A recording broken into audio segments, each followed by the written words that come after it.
Now let's have a look back at the Challenge Tour at the weekend, and it certainly was the Berry Van Peer show, winning 3 of the 5 titles. A word for the 2 other winners at the weekend: Wayne Jones back in the winners' enclosure in the PDC, and also Conan Whitehead picking up the final title of the weekend. But looking at where things are now, we're 3 weekends into the Challenge Tour season, and fair to say Berry Van Peer looks like he's pretty much sealed the top spot. But let's focus on the race for number 2, and there's also a World Championship and a Tour card available for that second spot. So who do you fancy right now to finish probably behind Berry Van Peer now? Well, maybe he can start over again for the last few weekends and catch everyone else and finish first and second. I mean, it was, just to start, it was such an impressive weekend by Berry Van Peer, winning 3 of the first 4 events, winning 2 on a day. It's not something that happens that often, and it's certainly not that often that you win 2 on a day and still manage to win another title that weekend. Almost Bo Greaves-like stuff. As for who's going to finish second, it's a really, really tight race right now. It's currently a tie between a Chris and a Christian, Landman and Kist. But then only 100 pounds behind them is Dragut and Horvat. John Henderson's less than 200 pounds back. Ron Muhlenkamp is very close. Cam Crabtree is less than a title out of it right now. Conan Whitehead is the next one. So a final out, and Conan Whitehead's a final out of it as well. So there's a lot of players really close. There's still a few others who aren't that further adrift of them. So it is wide open. But I'm going to focus on 2 of those that I just think have the better chance. One, John Henderson. It wasn't the best weekend for Henderson. There's no other way to put it, but it's not as bad as it seems. Yes, of the 5 events, he lost first match in 3 of them. That's why it was not a good weekend for him. But if you look at the people he lost to, Eddie Lovely, currently 20th on the Challenge Tour Order of Merit. He also lost his first round to Ron Muhlenkamp, currently 6th. Another first-round exit to Ryan Hogarth. He's not had a great year, but it was only a few years ago that he was a seed at the last ever BDO World Championships. So, those are pretty good players. He lost his best run was last 16. He lost to Dom Taylor, who's 21st on the Challenge Tour Order of Merit. He's lost to some really good players. And the only one who I haven't mentioned, Jim McEwen. Okay, Jim McEwen's a little further down, but he averaged 108.5 in that match. So it was a bad weekend for Hendo, but it's also a weekend where you can say he had a tough draw.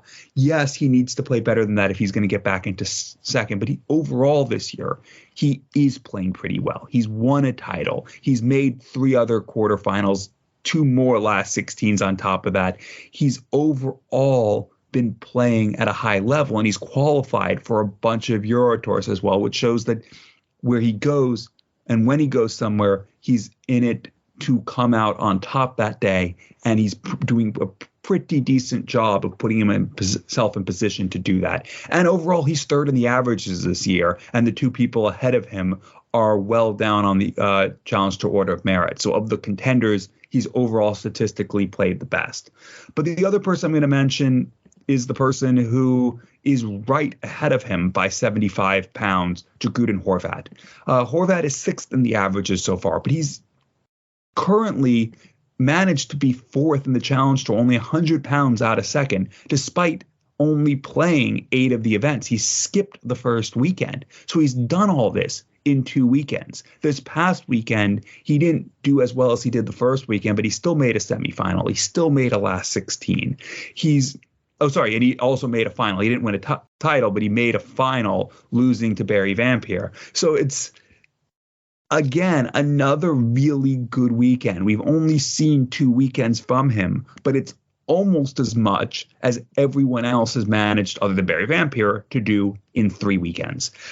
Dragut and Horvat, he was very close to winning a tour card last year. He's been very close to doing so much, so many times. He's always a player that falls just short. But this year, it seems like he's taking that next step. Now, the question is, what will he do come the back end of the year? And, I should also mention in the German Super League, he's missed multiple match starts to get to the World Championships in the past. So he's gotten himself in position and hasn't crossed the line, but he seems a better, more complete player this year, and he seems just that little bit more mentally strong. Is this the year that he crosses the line? I don't know. because he's put himself in that position to get a tour card, to get to the World Championship before and fallen short. But he's never been this good. He's never been this consistent. And maybe that's going to be the difference. Maybe this is that year. Obviously, any of those players can do it. Anyone, if they have a weekend like Barry Vampire just had, would be able to make up that gap and then some. Barry Vampire's those 3 titles is more than anyone else has won this year. But I think it comes down to most likely the players in that group within 1,000 pounds of second place. And of those, Henderson and Horvat are the 2 that I'm looking as the most likely to get over the line. Yeah, I really like that shout for Dragutin Horvat. Considering, as you say, he's missed one of the weekends, he's really made his mark in the events that he has been able to play in so far. And you've just heard from Barry Vampire, so I won't talk too much about him because this will turn into the Barry Vampire show, but an outstanding weekend from him. And it's not just the best part of £7,000 to clear a second, but third as well. And it was famous last words I said on the show recently about the Challenge Tour, that no one's running away with it this year.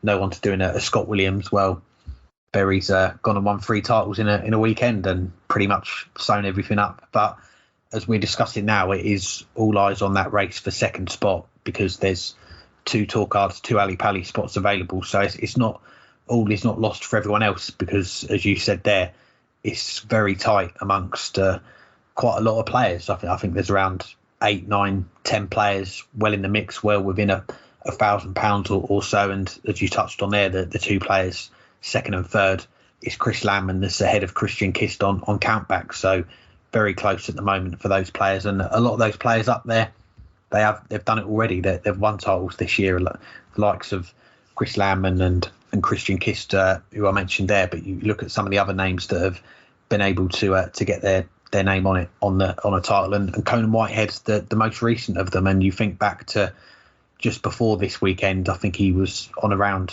£800 from the event so far this year. He's gone and picked up 3 grand and he's put himself right in contention. So that shows you what a couple of good runs, a couple of good days on the Challenge Tour can do. And we've still got 2 more of these weekends, and I think there's a case for a lot of players. They'll be looking at it now and going, well, I'm not going to get into the Grand Slam, but if I can put a run together now over the 1 or 2 weekends, you've got a real shot of getting that second spot. So I think it's going to be an exciting last couple of weekends now to see who's going to be the one to finish in second place. And you mentioned another player there, John Henderson. I think if we were to ask our listeners, that would probably be the most popular answer. I think a lot of darts fans, they want to see Hendo back on the tour next year. But for me, it's hard to really back someone and be confident about it, given the quality on show here, that a lot of the players are pretty close together. But I'd love to see Christian Kist have another go, and I can't compliment him enough, really, the strength that he's got, because I've never met Christian before or spoke to him, but we know about the injuries that he's had in the past, and that's really hindered his career because he is a former Lakeside champion and he did pretty well on the tour for a little while until the injuries really held him back. And to think he's still fighting to get back on the tour, and what a way to do it, to do it via the Challenge Tour, that route, some of these weekends, there's a lot of darts to play. They can be grueling weekends. For him to get that second spot would be an incredible achievement. So yeah, going with heart over head for this one, I'm going to go with Christian Kist, and his nickname is the Lipstick, so I'm just hoping that me tipping him hasn't given him the kiss of death to finish second now.